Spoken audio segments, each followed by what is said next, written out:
Hello, welcome to our week 3 roundup of what I think has been a really exciting fourth run of this course.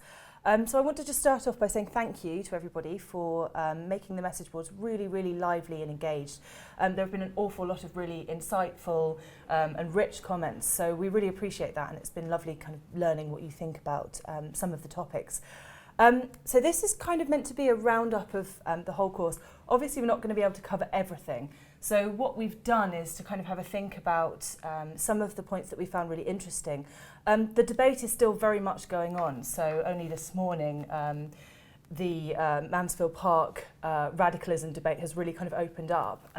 So we'd encourage you to kind of continue to take part in these. Absolutely. I think, well, Kim and I were talking before we came in to do the filming, and we both felt that one of the standout features of this run of the MOOC has been the level of debate and the fact that everybody on the message board has been interacting with other people. So what we would encourage you to do, because the course is going to be open now for a few more weeks, even though we're not going to be around to moderate it, is just please continue the discussions, continue to interact with each other, and you're still going to continue to get loads out of the material and the sources, even though perhaps we're not around to guide you so much. So I suppose we just wanted to kind of pick up on some of the areas where we think the debate's been really strong or really interesting. And we're going to focus on 2 of the heroines who have kind of produced a lot of discussion. So the first one is Marianne, and sort of thinking about this question of sensibility and Marianne's sensibility and what happens to her through the novel. So I don't know if you want to say a little bit about that. Yeah, and one of the things that I have found particularly interesting is that there have been 2 sides to the sensibility debate. There's been the idea of literary sensibility and how the idea of sensibility has been portrayed in Jane Austen's fiction. I think Kim may say a little bit more about that in a minute. And what I have been picking up on, what I found really, really interesting, is the idea that Marianne's sensibility as depicted within Sense and Sensibility could possibly be Austen writing about adolescence as much as she is writing about the cult and the idea of sensibility. And we've had some really, really interesting discussions on how Marianne matures through the novel, and also whether or not there is a similar plot line with Eleanor also maturing through the novel. So whereas Marianne starts off as incredibly affected by sensibility. Apologies, I can't get that word out of my mouth. Affected by sensibility and grows more rational. There's also been the feeling that perhaps Eleanor starts almost too rational and too repressive, and she too needs to learn to accept her emotion and to express her emotion. And there was a lot of comment about the scene in Sense and Sensibility where Edward proposes to Eleanor and she suddenly has a display and it of, all just comes out.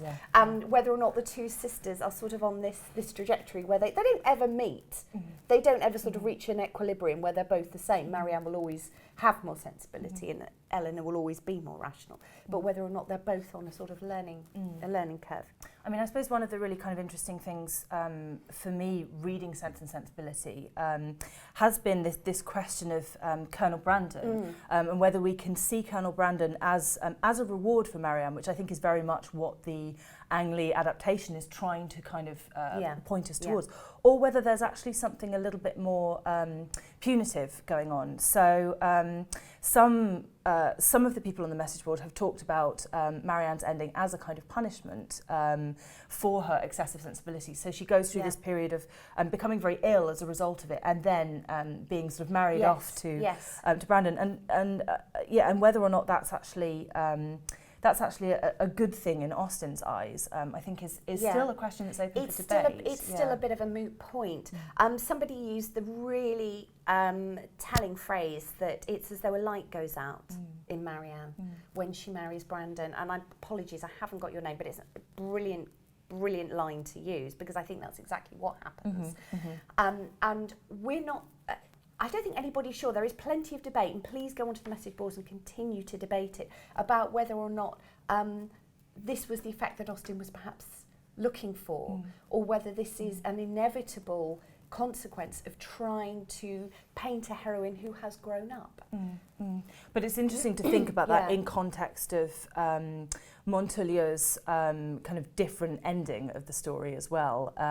So that's something that's kind of come up on the translation boards, that she completely changes the story, you know, in keeping with audience expectations. But it also, I think, taps into this embedded narrative of the Elizas in Sense and Sensibility, which I think is really interesting. And it's another thing that's come up, that actually there is a kind of darker side to some of the stories that Jane Austen is writing about. Yes. This sort of embedded seduction narrative, and it, I mean, I like it from a purely selfish perspective because it's what I work on.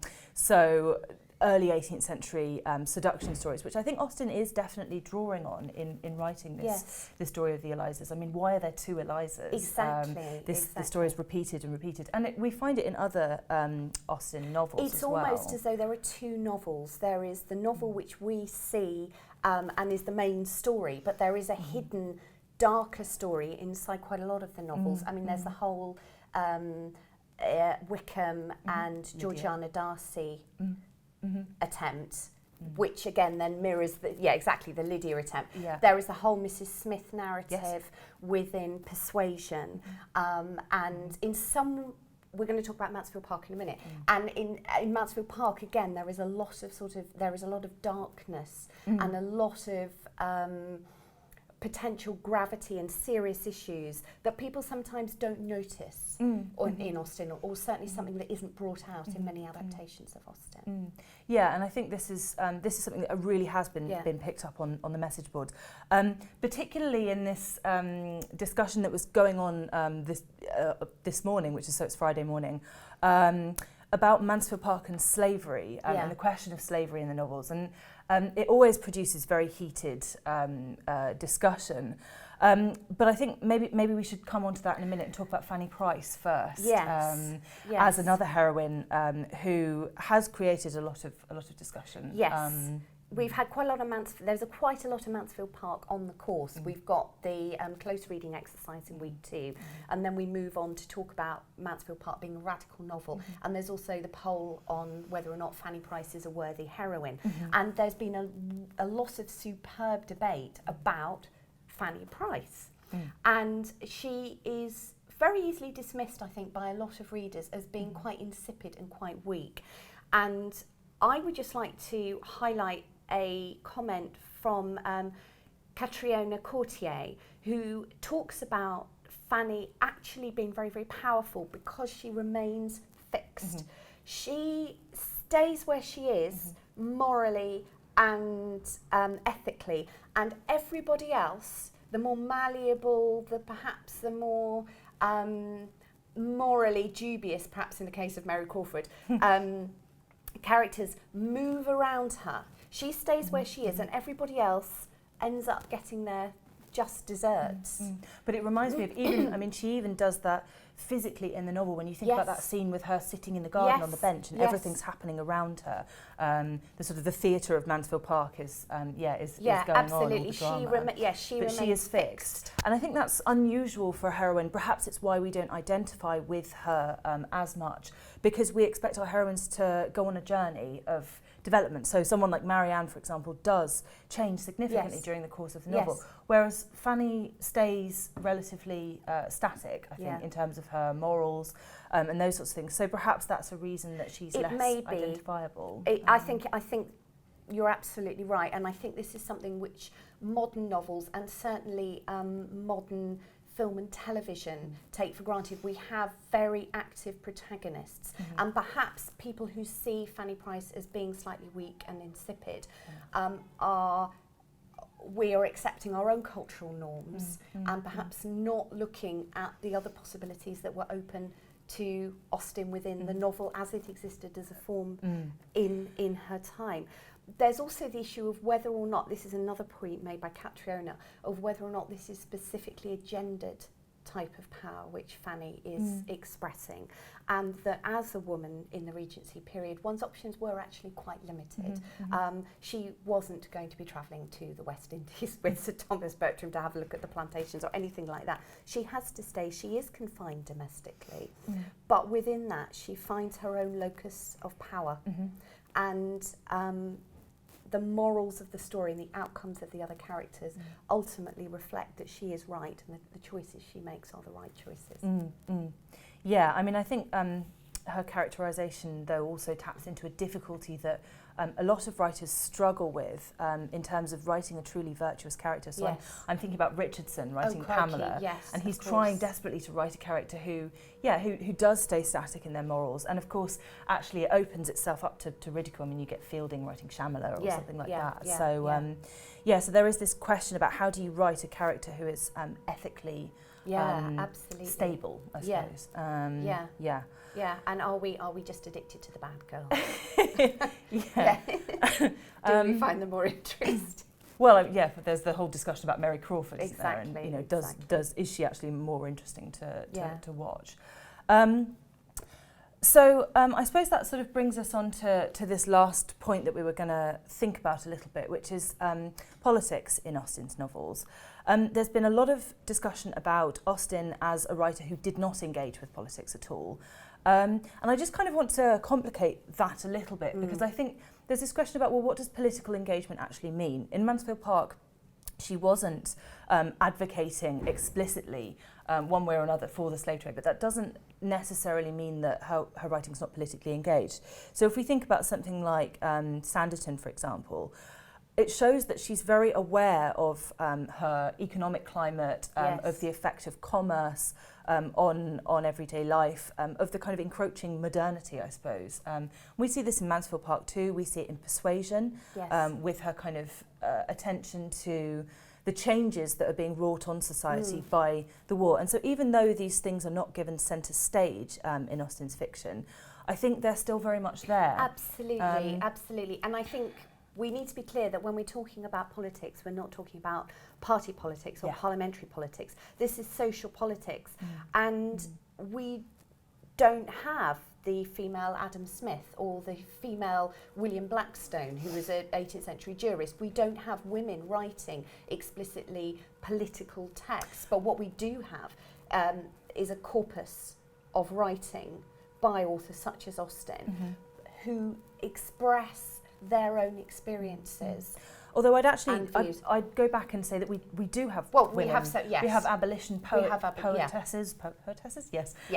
So people like Anna Letitia Barbauld and Anne Yearsley and Hannah More, and they are all engaging in political writing. Austen's not doing quite the same thing, but she is definitely reading these writers. So we know, for example, that she borrowed Helen Maria Williams' Reflections on the Revolution in France. So she borrowed it from her publisher, John Murray, which suggests that she was very much engaging with the political issues of her time.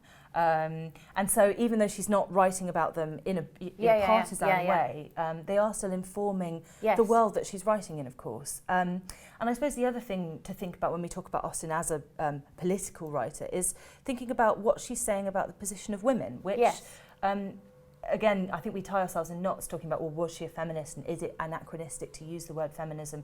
But actually, when we're thinking about her as thinking through the lot of women economically in marriage, for example, it's a political issue, I suppose. It is, or it's an issue that she probably has a particular view on. She certainly has a view on women and money and the need of women to make sure that they are as financially secure as possible. And this is kind of acted out through her novels. And that is political. Yeah, I mean, the personal economics is political. Well, quite exactly. So I suppose that seems like probably quite a good place to kind of leave it and turn the discussion over to you. I'm still going to be taking part over the weekend, so I'm looking forward to kind of seeing where these discussions about Mansfield Park take us. We would like you, if possible, to do the survey for us. It's at link 3.16, and we're very, very keen at Southampton to provide you with more Jane Austen content if you would like that, and more opportunities to explore Austen's work. And the survey is asking you whether or not you would be interested in doing further courses. Yeah, so as some of you might already know, we've just set up a Jane Austen MA at Southampton. So we're thinking about the possibilities of going online with some of this material. We'd be really interested to find out what you think about that. So I suppose it's just to say thank you very much for all of your comments. We hope you enjoy the rest of the course, for those of you who are still not finished with it yet. And there will be subsequent reruns of this, so we look forward to seeing some of you back in the future. And please keep talking to each other on the message boards. Okay, cheerio from us. Bye.